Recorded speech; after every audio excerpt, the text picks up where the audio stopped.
Hey, did you hear that noise? That's the sound of the whistleblowers attempting to call time on the activities of what can only at this point be called the Biden crime family. You see, it's becoming more and more apparent that when it comes to that sweetheart deal Hunter Biden got to tidy up all sorts of crimes and misdemeanors, well, that was worse than we ever suspected. And not only that, it involved the U.S. Department of Justice and the IRS jumping on the grenade to save Hunter, and by extension, his father Joe, from trouble and the consequences of his actions. And Democrats, well, guess what?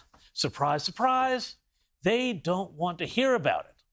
Let's find out more as we go busting the narrative.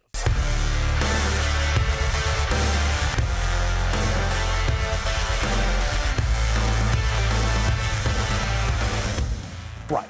So, the story thus far is pretty simple. Sordid, but simple.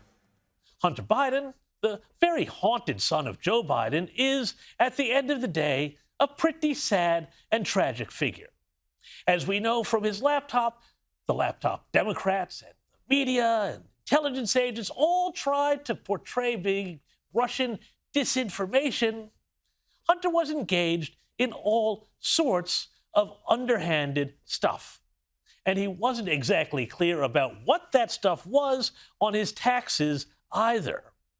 Yet, when the IRS tried to investigate what happened and dig into all of this, well, they might have done for an ordinary citizen, well, they hit a wall. And this week, two whistleblowers, Joseph Ziegler and Gary Shapley, lifetime investigators with the IRS who have put their careers on the line, told Congress what they knew and just how big that wall was. Here's Ziegler.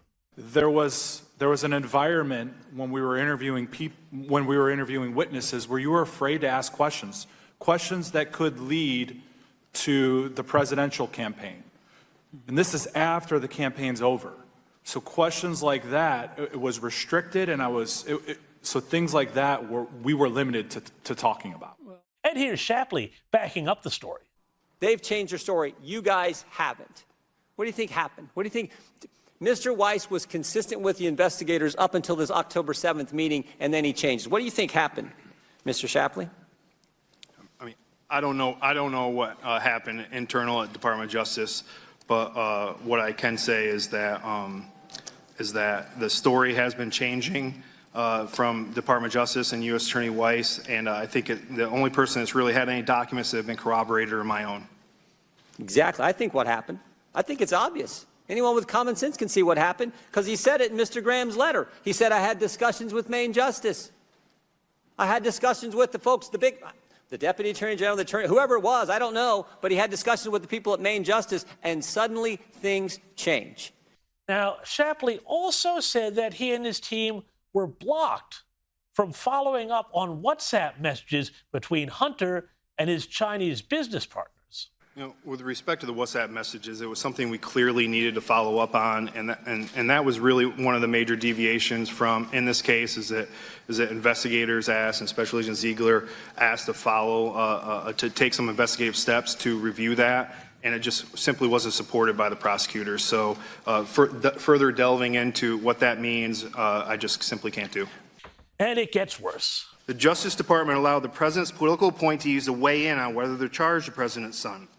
After United States Attorney for D.C., Matthew Graves, appointed by President Biden, refused to bring charges in March 2022, I watched United States Attorney Weiss tell a room full of senior FBI and IRS senior leaders on October 7, 2022, that he was not the deciding person on whether charges were filed. That was my red line. Shapley also alleged political interference. United States Attorney Weiss and Attorney General Garland will each be sitting before these committees one day. They will have to admit that despite all their obfuscation, the absolute fact is that this case was presented to two presidentially appointed U.S. attorneys in D.C. and California. That no charges were brought in those districts tells you everything that you need to know.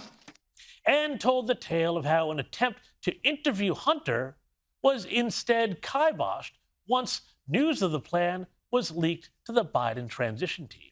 The FBI SSA and I were assigned with interviewing Hunter Biden that day.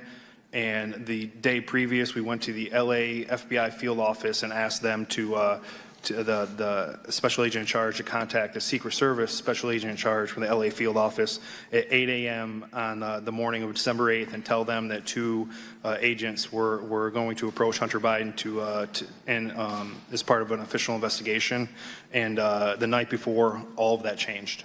And all of that changed because FBI headquarters and Secret Service headquarters coordinated, and that information had gotten out to everybody the night before. And we can talk about whether it's a highly political investigation and all of those different things, but there's another group of people that was made aware of that the night before, wasn't there? Yeah, that's correct. And that would be the transition team.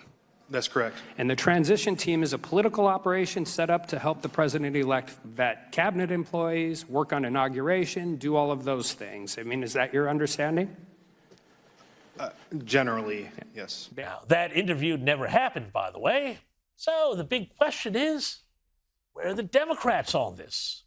You know, the same Democrats when it comes to Trump are willing to pull out all the stops and try to throw the man in jail. Not over funny money dealings with the CCP or tax evasion or any of that stuff or drugs, no. But over things like payments to a mistress. Well, for them, this stuff with Hunter Biden is just a fantasy of fever-brained Republicans who are trying to get in the way of their project for the fundamental transformation of America. Democrat Ro Khanna suggested that the whole thing was a beat-up, and even invoked the Victor Hugo novel, Les Miserables. And I'm not questioning. I mean, you are a stickler for the law. You know, it reminds me of Les Mis, and you know, the famous person wanted to get the person who had a sandwich.